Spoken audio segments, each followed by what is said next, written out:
Rangkaian kegiatan Pilpres Amerika Serikat akan berlangsung sekitar 1 jam lagi. Bagaimana persiapan kedua kandidat dan kans kemenangan masing-masing?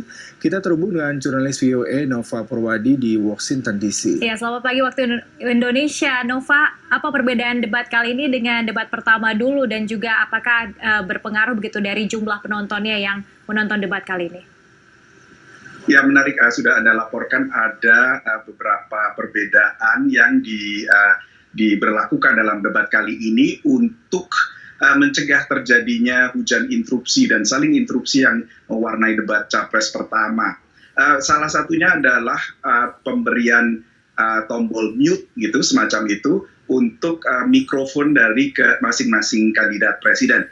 Tapi tombol mute ini tidak dipegang atau dikendalikan oleh moderator, tapi akan dikendalikan salah satu dari anggota panitia penyelenggara Commission on Presidential Debates, dan dia ini akan didampingi oleh perwakilan dari kedua capres untuk memastikan bahwa pemberlakuan tombol mute ini tidak semena-mena, mungkin begitu, kurang lebih begitu. Tapi juga ada berbagai perbedaan lain yang mungkin sedikit meniru debat cawapres sebelumnya. Nanti akan ada gelas pleksi memisahkan antara kedua kandidat meskipun keduanya sudah berjauhan lebih dari 2 meter.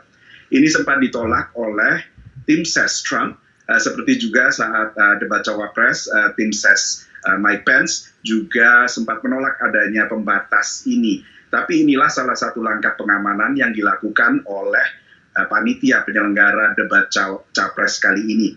Dan untuk jumlah peserta atau penonton dibatasi hanya 200 orang saja. Dan mereka ini tetap harus mengenakan masker sepanjang debat. Kondisinya tidak demikian saat debat capres pertama. Banyak anggota rombongan ternyata akhirnya melepas masker di tengah debat. Tapi kali ini mereka akan secara ketat memberlakukan kewajiban mengenakan masker sepanjang debat. Dan tentunya tidak seperti debat-debat sebelumnya, tidak ada tepuk tangan atau sorak-sorai untuk menyertai bila capres pilihan atau yang dijagokan mereka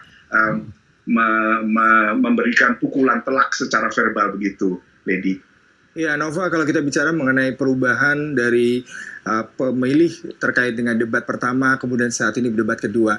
Meskipun ada lebih kurang 15 negara bagian sudah melakukan voting, apakah ini akan mengubah bagaimana pandangan dari para calon pemilih terkait dengan kualitas debat kali ini? Berikut juga akan mengubah pemilihan mereka terhadap satu ataupun dua kandidat yang lain. Ya, menariknya Joe Biden tampaknya mendapat momentum baru setelah debat capres pertama. Mungkin karena banyak orang yang tidak suka dengan interupsi dari Presiden Trump sehingga justru berpihak pada lawannya. Yang diharapkan bisa terjadi dalam debat kali ini, Presiden Trump justru ingin memberi momentum baru bagi kampanyenya sendiri untuk mengejar ketertinggalannya dari Biden setelah debat capres pertama lalu. Tapi menariknya memang debat capres dan cawapres yang biasanya ikut menentukan pilihan seseorang, dalam Pilpres kali ini mungkin tidak terlalu besar dampaknya. Bila pada Pilpres 2016, berbagai survei menunjukkan 11 hingga 13% rakyat Amerika masih bimbang, undecided, belum memilih antara satu kandidat atau kandidat lainnya, dan menunggu untuk menyaksikan debat dulu sebelum memutuskan pilihan mereka. Maka pada Pilpres kali ini jumlahnya tidak sampai double digit. Berbagai survei menyatakan mungkin sekitar 2% atau paling banyak 8%. Dan apapun angka realnya, banyak negara bagian seperti yang Anda sebutkan tadi telah mengadakan pemilihan secara awal. Orang bisa datang ke TPS langsung untuk memberikan suara mereka. Orang bisa juga memberikan suara mereka lewat pos. Ini tentunya karena pandemi, mereka tidak mau berdesak-desakan atau harus repot untuk datang ke TPS pada 3 November. Dan sebuah lembaga yang memantau, organisasi yang memantau jumlah pemilih awal ini, yaitu United States Election Project, bahkan baru saja menerbitkan temuannya yang menunjukkan bahwa saat berlangsungnya debat saat ini atau menjelang berlangsungnya debat saat ini, 47 juta lebih rakyat Amerika Serikat telah memberikan suara mereka secara awal. Ini angka jauh lebih besar, sekitar 8 kali lipat dari angka pada 2016. Dan untuk perbandingan, pada 2016 total dari orang yang menyalurkan hak suara mereka adalah sekitar 130 juta. Jadi ini sudah merupakan sepertiga dari total pemilih pada 2016. Lembaga ini lalu memperkirakan, para penelitinya memperkirakan pada Pilpres nanti tingkat partisipasi politik akan bisa mencapai 65%. Ini mungkin bukan angka yang luar biasa bagi para pemirsa di tanah air karena di Indonesia sudah terbiasa dengan tingkat partisipasi 70-80%. Tapi di Amerika Serikat tingkat partisipasi kurang lebih biasanya hanya sekitar separuh calon pemilih. Pada 2016 ada sekitar 92 juta orang yang sebetulnya berhak untuk memilih tidak menggunakan hak suara mereka.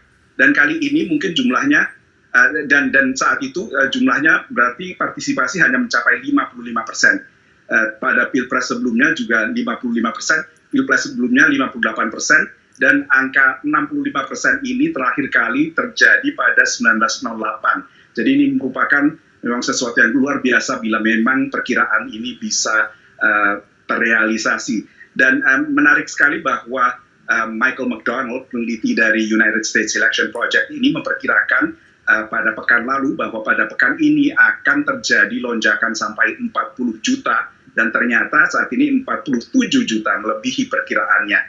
Mereka tentunya sudah tidak bisa berubah pikiran lagi setelah suaranya diberikan dan tampaknya debat capres tidak berdampak pada pilihan banyak puluhan juta warga Amerika Serikat yang telah memberikan suara mereka. Dan tentunya yang menarik juga dari temuan dari United States Election Project ini adalah lebih banyak pendukung Partai Demokrat yang memberikan suara mereka secara awal. Tapi ini bukan berarti mereka dipastikan akan menang karena banyak pemilih Partai Republik mungkin bisa akan datang ke TPS pada hari H sehingga akan ada red wave atau gelombang merah warna dari Partai Republik untuk menghadang blue wave yang sudah memilih secara awal tapi pada hari H ada kontra red wave. Demikian harapan dari Presiden Trump tentunya. Iya. Nova, topik apa yang paling dinanti oleh para warga Amerika Serikat dari topik-topik yang ada keamanan nasional, kemudian juga pandemi dan antaras begitu? Dan bagaimana media di sana menyoroti persiapan debat kali ini?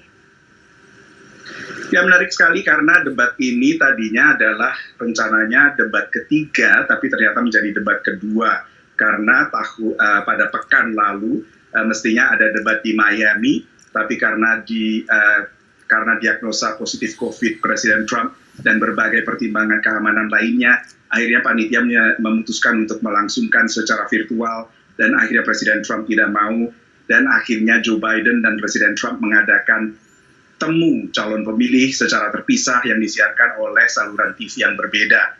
Dan akhirnya ratingnya kurang lebih sama, tapi Joe Biden disaksikan lebih banyak penonton dalam hal perang rating. Jadi di situ terjadi debat secara tidak langsung, tapi inilah kesempatan kedua kalinya warga Amerika Serikat menyaksikan dua capres ini bertarung dan beradu argumen secara langsung. COVID merupakan salah satu isu yang menjadi bahasan dalam debat kali ini.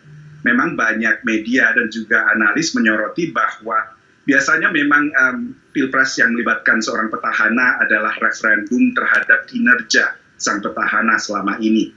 Nah, disinilah banyak calon pemilih, terutama dari Partai Demokrat, kurang puas dengan penanganan pandemi oleh pemerintahan Donald Trump. Dan inilah yang nantinya akan disorot juga. Tapi juga Presiden Trump selalu mengusung betapa bergairahnya perekonomian Amerika sebelum terjadi pandemi. Dan ini yang bisa menjadi nilai plus baginya.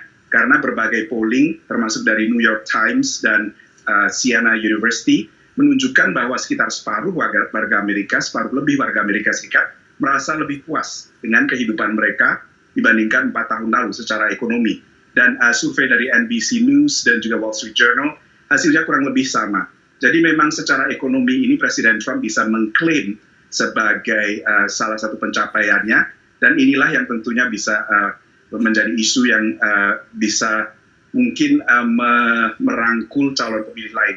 Menariknya tidak banyak isu politik luar negeri yang dibahas selama debat capres pertama. Justru pada debat cawapres sempat diangkat berbagai isu, termasuk ISIS, pemindahan kedubes ke Yerusalem, kedubes AS ke Yerusalem, dan berbagai isu keamanan lainnya, Afghanistan juga. Nah, kali ini ada national security, jadi kita lihat apa saja yang nanti akan dibahas soal kebijakan luar negeri, tapi memang berbagai survei menemukan bahwa kebijakan luar negeri relatif tidak banyak dipandang sebagai isu penting oleh rakyat Amerika, kecuali bila sedang terjadi perang. Demikian Yuda dan Lady.